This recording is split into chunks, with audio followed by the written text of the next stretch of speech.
Welcome back to Our Disney Memories, where I read viewer comments about their times in the parks.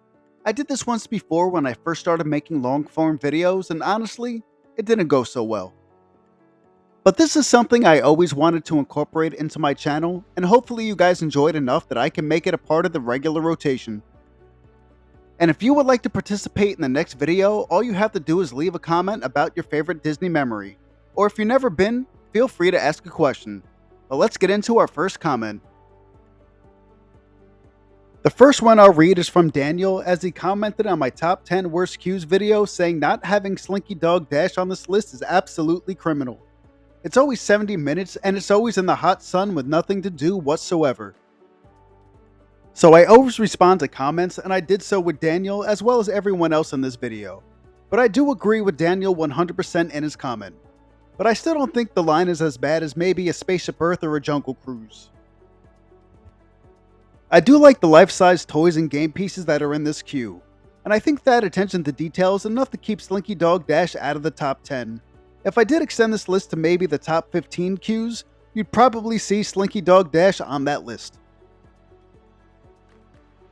Our next comment comes from Fighting Arrow from my top 10 Disney ride scenes video. They said I'd probably add the Yeti from Expedition Everest, the boat shooting cannons and pirates, Roma's burning from Spaceship Earth, and coming out of the time machine from Dinosaur. I think all those would have made a great addition to that list. Well, maybe not the time machine from Dinosaur, there's nothing really I like about that ride. But for pirates, I couldn't really find a scene I thought stood out more than the rest. I think the entire ride is perfect the way it is, but if I had to pick one scene, the boats firing on the fort is probably the one I would have picked.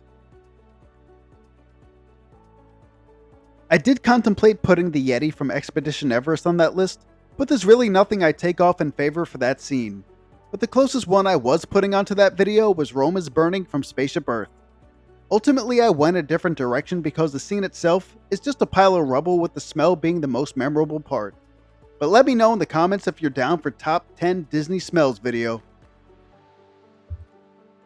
Retrofet commented on my video about Mystery Funhouse, saying that he only went through the Funhouse once, but thought it was fun in a retro sort of way. He also pointed out that the flyers were all over tourist rest stops in the 70s and 80s, and he still has some magic tricks he purchased from the gift shop.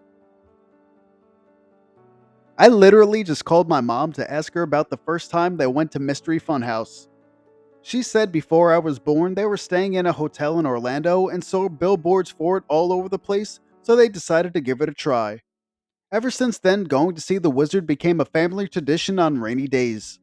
I really wish I kept something I bought there from the gift shop, and I really regret it even more now that the building is gone for good. Action Otter commented on my short about one interesting fact about Horizons.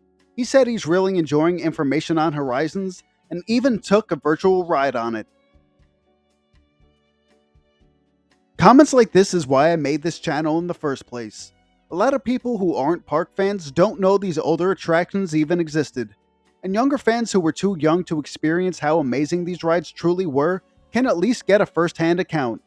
And if I could introduce just one person who's never heard of Horizons or a World of Motion, then that means more to me than just about anything else in this world. Alex wrote on my Columbia Harbor House short, saying that his parents would always bring him there as a kid. His family would sit on the second floor and people watch. For those of you who don't know, Columbia Harbor House is a quick service restaurant right across from the Haunted Mansion. It has a New England theme from the 1700s and serves seafood for the most part. It's a place my family always ate at as well. I don't think we ate upstairs all that much, and I don't think we did a lot of people watching. That was more safe for the people mover. What I do remember, however, is drinking chocolate milk out of a Mickey straw, eating fried shrimp, and being scared because I knew we'd be riding the Haunted Mansion next.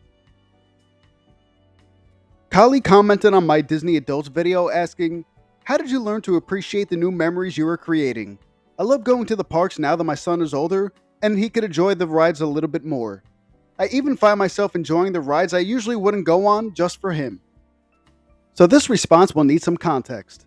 In that video, I talked about how as I've gotten older, I feel like I should have been having more fun at the parks than I actually was. To make a long story short, I had a pretty obvious realization I didn't see at the time that the things I look forward to as a kid were not the same as they are now. Back then, it was about making memories, and now it's just about reliving them. I was trying to capture that Disney feeling, but the cliche answer is that spending time with my family was what made Disney so special. So it's amazing to hear a father talk about how much he loves seeing his kids have a great time at the parks. And this is probably my favorite comment I ever received. Our next comment comes from Meg on my top 10 best queues video. She asks, what made the old queue for Magic Kingdom's Peter Pan so terrible? I wouldn't say that there was just one thing that made that line so bad. The wait time was and is always at least an hour. At least with the updated queue, there's a lot of things you can look at that distract you from the wait. But back in the day, it was basically just blank concrete. Then after they implemented FastPass, it made the wait time even worse since you had to wait for the people with the passes to board first. So needless to say, I'm glad Peter Pan got the update it deserved. And finally, our last comment comes from Mike. He commented on my El Rio del Tiempo vs. Three Caballeros video saying he loved the original ride and he thought the boats going past the restaurant was so cool. Thank you for the memories. I think the Mexico Pavilion as a whole is severely underrated. It may not be the most thrilling area of the park and maybe the food isn't the best, but the visual of seeing the river sandwiched between the Aztec temple and the restaurant is one of the first things that come to mind when I think of Disney. I've gotten a lot of comments about this attraction specifically, and it seems to be pretty polarizing. Some think it's slow and boring, while others say it's their favorite attraction in the parks. Although not my favorite, I probably do fall into the latter category, but I am surprised about how strong of a feeling this ride seems to invoke. But that'll do it for this episode. I hope you enjoyed this second installment of our Disney memories. If it does well enough, we'll definitely see an episode 3. And all you have to do to be involved in the next one is leave a comment. So until next time, drop a like if you enjoyed this, subscribe if I earned it, and thank you for watching.